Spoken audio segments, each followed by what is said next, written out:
Theater of the Mind continued. You wake up one morning in your little village and you find yourself wanting to go to work, but today you don't feel too well.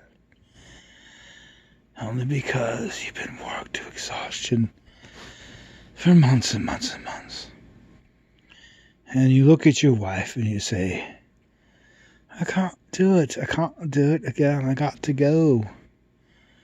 And she says, well, I hope you come back because that drip in the drain needs to be fixed.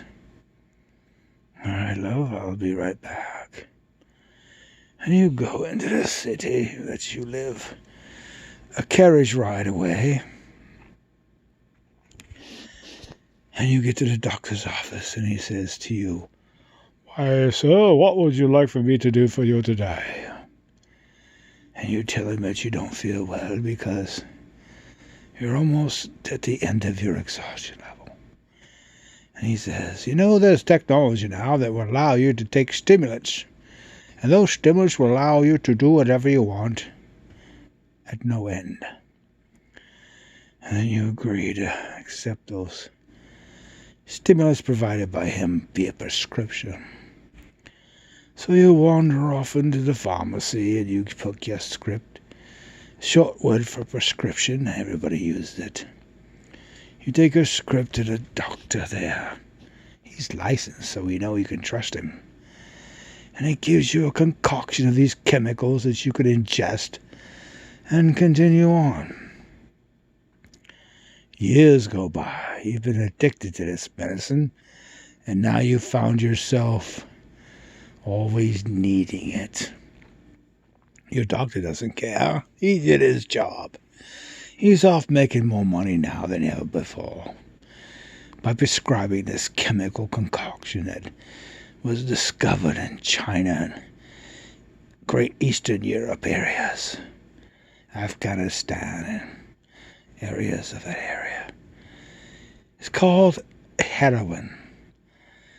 And you will now find that there are opiates, which is what a heroin is. An opiate is a derivative of all these chemicals that will cause your body to react to it positively up to a time.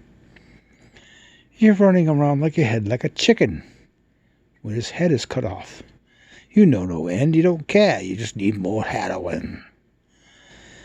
One day you find yourself wandering down the street. You've got a good job. You know what you're doing. And yet you need more and more of this heroin.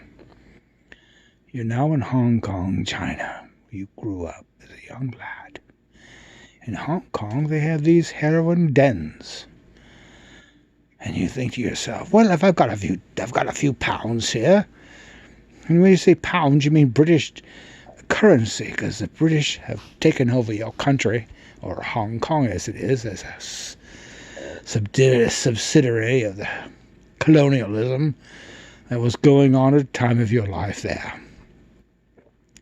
You wander into the nearest opium den, and you ingest or inhale opium, and your mind goes wonderfully blank. You know no more pain, you know no more sorrow.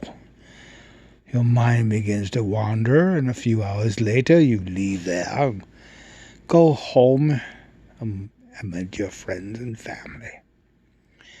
You go to your job, and the craving continues. Your family could give a care because you're not there. You're never there. You're just a body in a bed and a body in a chair. When you're gone, and they're like, who cares? Our life continues. But you must know that you've got to kick this despicable habit, and you find a doctor in your area who prescribes to you an alternative. An alternative is God. You say, what? Are you out of your mind? I could take this, ingest this, and I am free. But no. You stop ingesting and taking it, and you must let your mind be set free by a concept of a greater source. So you accept it. Your life continues on, therefore, in a bright and wonderful light. No longer do you ingest this chemical.